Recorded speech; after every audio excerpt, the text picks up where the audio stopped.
collapsed on Monday.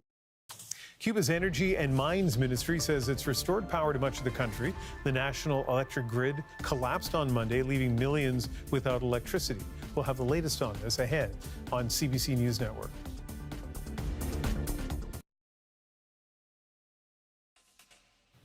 Cuban officials say power is slowly returning after a massive outage left the country in the dark.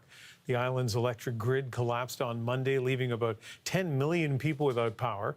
This follows a U.S.-imposed oil blockade that's crippled the island's already obsolete energy system. Restoration comes just hours after Donald Trump claimed he could do anything he wanted with Cuba. Cuba's president responded by saying U.S. aggression would be met with, quote, impregnable resistance. It remains unclear what exactly caused Monday's nationwide grid failure.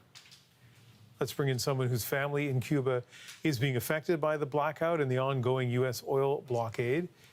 Kyrenia Carbonell is a Cuban-Canadian living in Quebec, also the PR director for the Cuban Canadians Coalition. And thank you very much for joining us. Have you been able to speak to your family in the last few days? Yes, thank you for having us. Actually, I was able to get a hold of my family last night, and the situation is really dark, literally and figuratively speaking. Yeah, so tell me more about that. How are they coping with these various power outages, including the most recent? Yes, thank you for the question. First, I would like to start by saying that in Cuba, we are suffering from 67 years of dictatorship. The problem that we have in Cuba does not come from external sanctions. It comes from the fact that communism does not work. So in terms of how is my family affected, right now, they were without electricity, let's say, from the day before yesterday, and just today they got a little bit of electricity. It comes maybe 1 or 2 hours per day. They have no way of refrigerating anything.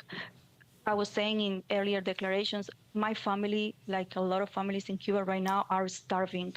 There are no words to express the humanitarian, the social, economic, and the political crisis that we are going through right now in Cuba.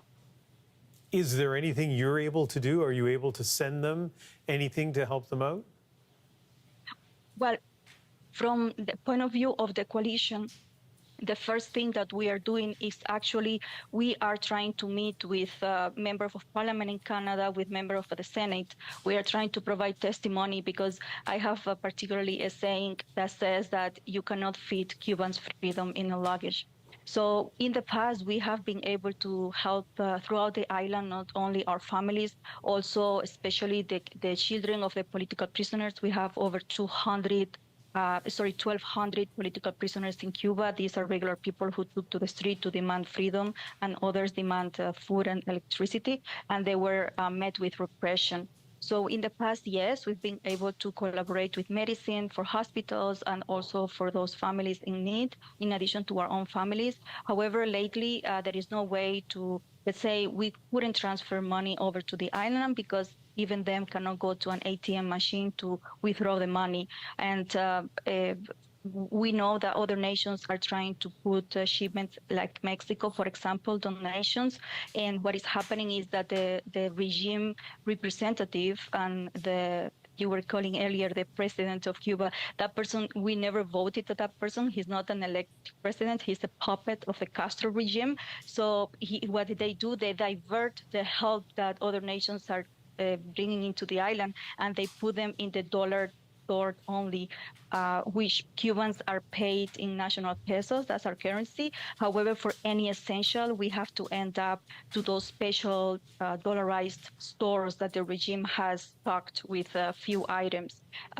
It is really ridiculous because even before the hotel shut down, they are expert at diverting the help that Mexico, for example, sends. However, they have not diverted 1 liter of milk from the hotels to the communities, to our families. There are children in Cuba right now that have no access to nutrition, to medicine, to milk, and they have not even moved 1 gram of nutrition from the buffet, from the hotels before they closed, to the communities. We have less than a minute, but I'm curious about your family who have been dealing with the power outages. And you were saying, you know, they can't refrigerate their food. They have a hard time getting food. So what food do they have? It saddens me and it breaks my heart to tell you this. I come from the countryside of the country, from the rural part. My family is having a little bit of plantain and a little bit of milk that they happen to have a neighbor that has a cow, and they were able to get a little bit of milk for 250 pesos. It's like paying in Canada $250 for not even a liter of milk. That is what my family is having today. Quirenia Carbonell, thank you very much for speaking with us.